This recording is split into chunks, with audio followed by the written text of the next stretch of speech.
You've probably noticed it without thinking much about it. You board a flight from New York or Boston or Toronto in the early evening. The sun is still going down, and you wake up somewhere over Ireland with the first gray light of a European morning coming through the window. 7 hours, 5,000 miles, and almost every flight doing the same thing, leaving North America after dark and arriving in Europe at dawn. Most people assume it's about passenger comfort. Sleep on the flight, arrive fresh, start your day. That's true as far as it goes, but it's not why the system works this way. The real reason sits about 35,000 feet above the ocean, invisible, moving at speeds that occasionally push commercial aircraft close to the speed of sound, and it changes its exact location every single day. It's called the jet stream, and it's one of the most quietly powerful forces shaping how the aviation industry operates. To understand what this means in practice, you first need to understand what a jet stream actually is. At cruising altitude, the atmosphere isn't a uniform mass of air sitting still. There are narrow bands of extremely fast-moving wind that wrap around the entire planet, driven by temperature differences between warm tropical air and cold polar air, spinning west to east at the boundary between the troposphere and the stratosphere.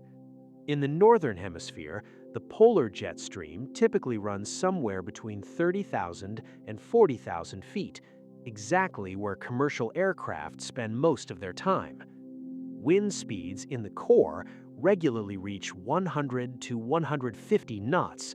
In winter, when the temperature difference between polar and tropical air is at its most extreme, the jet stream strengthens and can push to 200 knots or beyond. To put that in terms that means something to a passenger, if a 787 is cruising at its normal speed of roughly 490 knots through the air, and the jet stream beneath it is pushing at 150 knots in the same direction, that aircraft is now covering 640 knots relative to the ground. That's almost 740 miles an hour. The plane itself isn't flying faster. Physics doesn't work that way. But from the perspective of distance covered and fuel burned, it's being carried along for free. On February 8, 2020, a British Airways 747 hit a jet streak over Newfoundland, a particularly intense core within the wider jet stream that was pushing at 260 miles per hour. For 24 minutes, the aircraft reached a ground speed of 825 miles an hour. It landed in London 85 minutes ahead of schedule, beating every subsonic transatlantic crossing on record. That same night, Virgin Atlantic Flight 4 made the same route in under 5 hours.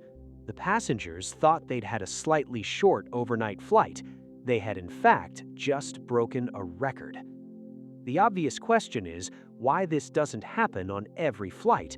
The answer is that the jet stream doesn't stay in one place. It meanders north and south with the seasons, and it shifts within those seasons day by day based on the complex interaction of temperature systems, storm fronts, and solar position. The optimal transatlantic route on a Tuesday night might be hundreds of miles north of where it was the night before. Planning an overnight crossing means figuring out every single day where the fastest river of air is going to be when your aircraft arrives at altitude over the ocean. This is the problem that the North Atlantic Organized Track System was built to solve. Every morning and evening, air traffic controllers at 4 facilities, Gander in Newfoundland, Shanwick in Scotland, and supporting centers in the US and Ireland, build a fresh set of highways in the sky. Between 5 and 14 routes are drawn across the Atlantic based on where the jet stream is positioned that day. Each route is assigned a letter. Eastbound tracks heading toward Europe at night are labeled Z for Zulu at the southernmost, then Y for Yankee, X, W, and so on moving north. Westbound tracks operating during the day run in the opposite direction with the opposite alphabet, Alpha, Bravo, Charlie, designed specifically to avoid the jet stream rather than chase it. because a 150-knot headwind on the westbound crossing is something you route around, not into. The timing of the whole system flows from this logic. Eastbound flights from North America leave in the evening and enter the oceanic airspace in the middle of the night, because that's when the jet stream is doing its best work. The peak eastbound flow across the 30th meridian, the line that separates the oceanic from the continental airspace, falls between 1 a.m. and 8 a.m. UTC, which means it aligns with evening departures from East Coast airports and late-night departures from the Midwest. Westbound flights, which need to avoid the headwind rather than exploit the tailwind, run during the daytime hours. A single aircraft can make both legs in one day, east at night, west during the day, each crossing using the atmospheric conditions rather than fighting them. This double cycle also solves a practical aircraft utilization problem. An airliner sitting on the tarmac earns nothing. A schedule that sends it east overnight and back west the following afternoon means the plane is in the air for both useful windows every day, which explains why the overnight transatlantic crossing exists as a commercial product in the first place. But there's a layer of complexity underneath this that most passengers never think about, because it involves a genuinely unusual piece of aviation that applies almost nowhere else in the world. Over the North Atlantic, for most of the crossing, there is no radar coverage at all. Above land, and close to coastlines, air traffic control works by radar. The controller can see every aircraft in real time, adjust routing instantly, and respond to changes within seconds. Out over the open ocean, between roughly 30 degrees west and the coastlines of Europe and North America, that continuous radar picture simply doesn't exist. Until recently, the only way an aircraft over the mid-Atlantic could communicate its position was by reporting its coordinates over high-frequency radio at set intervals to controllers in Gander or Shanwick, humans in offices in Newfoundland and Scotland managing aircraft they couldn't see. This is why the track system has to be so precise. When radar is working, a controller can catch a deviation and correct it in seconds. Over the Atlantic, if an aircraft wanders even slightly off its assigned route and another aircraft is at the same altitude on an adjacent track, there's no automatic system to catch the conflict in real time. The separation is built into the structure of the tracks themselves. Tracks were originally separated by 60 nautical miles laterally, reduced to 30 nautical miles after 2015 when better monitoring became available. Every aircraft on the system is required to fly the exact center line of its assigned track, or offset by no more than 1 or 2 nautical miles to the right, and to maintain its assigned altitude and time slot precisely. A gross navigational error, straying meaningfully from the cleared route, can result in significant fines for the airline operating the flight. In 2019, this changed substantially.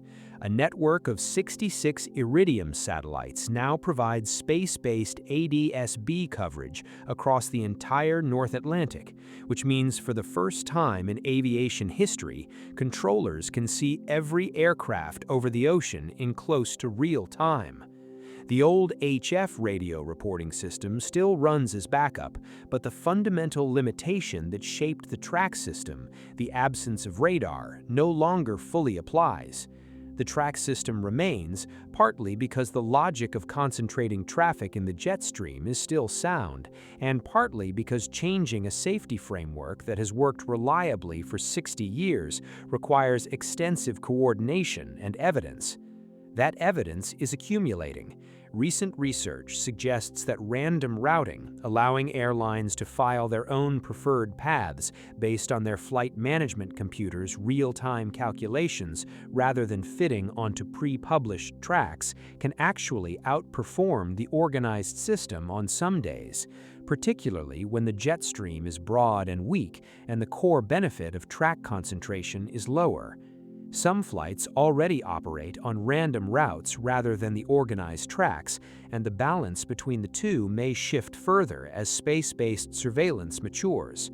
The jet stream itself is also changing. A study at the University of Reading found that the duration of severe clear air turbulence over the North Atlantic increased by around 55% over the last 40 years. Clear air turbulence is the kind that appears with no warning, no clouds, no visible disturbance, caused by sudden changes in wind speed and direction at the edges of the jet stream. The faster and more powerful the jet stream runs, the more turbulent its boundaries become, and warming temperatures are already making those boundaries more active. Passengers who have noticed rougher overnight transatlantic crossings over the last decade aren't imagining it. Some climate projections suggest clear air turbulence over the North Atlantic could increase by another 50 to 100% by mid-century if current trends continue. So the next time you pull down the window shade on an overnight flight from New York to London and try to get a few hours of sleep, you're on the tail end of a system built around a river of wind that nobody could see until an American military pilot accidentally discovered it in 1931. You're on one of between 5 and 14 precisely calculated routes published fresh that afternoon. You're moving at close to 600 miles an hour relative to the ground, possibly faster. And somewhere over the dark water below you, the most traveled stretch of ocean on Earth, hundreds of other aircraft are doing exactly the same thing, all of them chasing the same invisible current, the same way, at the same time, every single night. The schedule isn't just about when you want to sleep, it's about when the atmosphere is willing to cooperate. If this kind of engineering, invisible, systematic, operating every night above the ocean is what you want to understand better, stick around. There's more of it than most people realize. And let me know in the comments, did you know about the jet stream when you booked your last transatlantic flight, or did you just book whatever departure time seemed convenient?